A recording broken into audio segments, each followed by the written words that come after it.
Hello, everyone of the sign of Libra. I am here today to give you your message for January 2025. I hope you enjoy it. First, I'm going to start with two significator cards. They're going to kind of tell you what your energy of your month is going to be focused on. Next, we're going to be talking about the full moon in the sign of Cancer. That will be on February 13th and how that will be affecting you. The second thing is how the new moon in the sign of, wow, I got four. Um, the new moon in the sign of Aquarius on the 29th of January will be affecting you. Next is how the retrograde of Mars retrograde in the sign of Cancer that will affect. It's a combination of water and fire, and it's like your emotions being kind of like up in the air, making you unable to make decisions. Now, what you're not seeing correctly of the month of January, what you are seeing correctly, and how the month of January will end up for you. Ooh, somebody's going to be confronting their Chiron. And then finally, I'm going to pull one card. If it's a major arcana, will give you more information about your month of January, like the keys of how to move forward. So the first two that we have, wow, we have woman, dealings or relationship with a woman. And then we have the lobster, which is a financial pinch. So somebody here, there's a female energy around you, or maybe yourself, and that will be a little bit limited with their resources. Now, money can be actual financial wealth, so physical money, or it can be spiritual wealth. Okay. Take it as it resonates. The 13th, which is of January, where I feel it's like a revelation of secrets, right?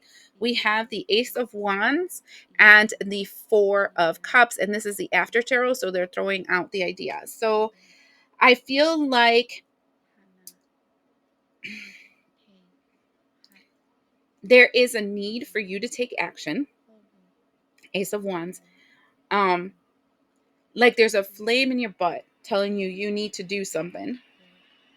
But everything that you receive, every idea, every thought, every insight, blah, blah, blah, it feels like it's garbage. Like, I just got to throw it out. This is not going to work. This is not going to work. This is not going to work. That is very interesting.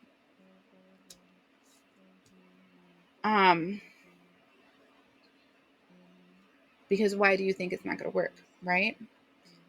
Let's see, the 29th, which is talking about the age of Aquarius. You know, this is the first new moon in this age of Aquarius, which is the entering of that new cycle of Pluto and Aquarius. And we have all these cards. The first thing is Three of Cups, which is partying. Second is the King of Wands, which is having to make a wise decision. Third is the Five of Wands, which is fighting. And then fourth is the Fool card. And this is the before tarot. So not taking the leap of faith, instead going for the roses that can pinch you. And so, okay, I'm going to be very brutally honest here, right? Because if you see this, there's three cups and there's three cups here when the throwing away ideas with the passion and whatever. Libra, I feel like you have a group of friends or acquaintances, right? It can be three organizations that you're affiliated with, three means of income. It can be three groups. It doesn't matter, right? Um, that have more weight and value as to what you do than yourself. Okay? Let's say you want to start wearing different clothes, but the three groups or organizations or friends or family or whatever that you're hanging out with, they're like, dude, why are you changing? You looked awesome the way you are. That's like your gimmick, your show, your identity. If you change, nobody's gonna like you, blah blah blah. And then it makes you dump out the idea that you should change the way you look and your clothes you wear and acclimate to what you've always done because it's normal, right? And I feel like because this is the before tarot, it's important for you to notice that King of Wands is the before tarot. And so he doesn't have his wand yet, right? And goes back to this where you're being told to take your wand and you're dumping the idea. You see how all these cards are kind of like there's an action that you feel that you have to take. And I feel like whatever action this is going to completely change who you are. And then there's conflict, and this is internal conflict for you because your friends, right? Here's a dog barking at you. Your friends are telling you the rose is a rose of death. So that means your friends are telling you, are you fucking stupid? How are you going to let this go? This is your means of income. This is the way that you do things. This is blah, blah, blah, blah. You're stupid. You're stupid. You're stupid. And then you keep dumping out this thing that your intuition is telling you that you should be doing because of the fact that you listen to external people, places, things, and energies. It just feels, I want to say, wrong. Then what we're seeing with the retrograde is this ace of swords, which is actually good because it's like cutting through the bullshit, clearly seeing why it is that you haven't done what you know you should be doing. And this makes me, it kind of makes me, I want to say, laugh, right? It kind of makes me laugh because I feel like the reason why you haven't made this decision is because these three groups, organizations, affiliations, whatever it is, they also depend on you for their financial security because this is a female with a financial pinch.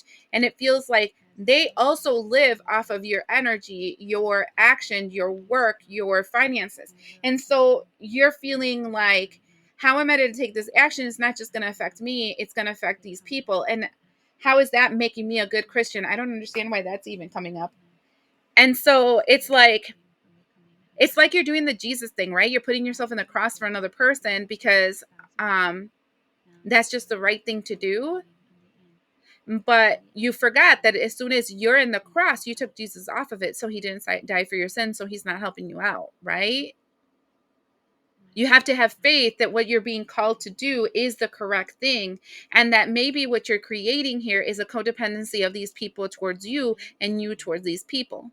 Because sometimes, like, a codependency goes two ways, right? It's not just this person is dependent on me because of money, but I'm dependent on this person to make me give worth and value because I give them money. Right? So it's like it's a two-way street. Like a narcissist with an empath only exists because the empath doesn't want to face the fact that they need to heal themselves, and that's why they keep trying to heal the narcissist. And the narcissist has to face the fact that they couldn't make it if the empath wasn't always giving them everything. So they treat them bad because they're giving them everything because they hate the fact that they need them. Does that make sense? It's kind of like a twisted mind game. And that's the thing about Libra. You guys are always balancing your mind games, right?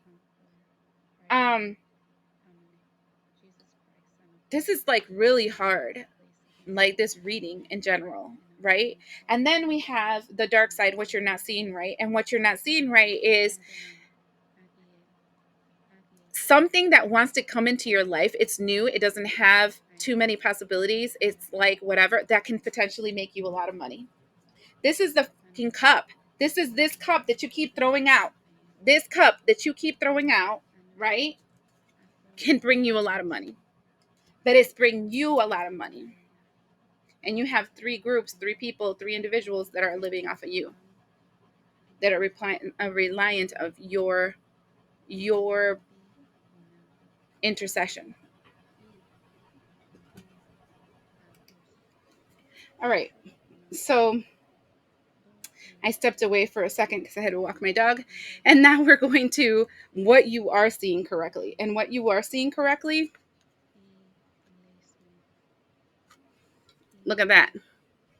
The opportunity, the message for the opportunity, the new way of making resources, growing your and expanding, and also your internal torment about the situation. So I feel like you are very well aware of the fact that these people, these entities, these frequencies, these organizations you're affiliated with depend on what you do.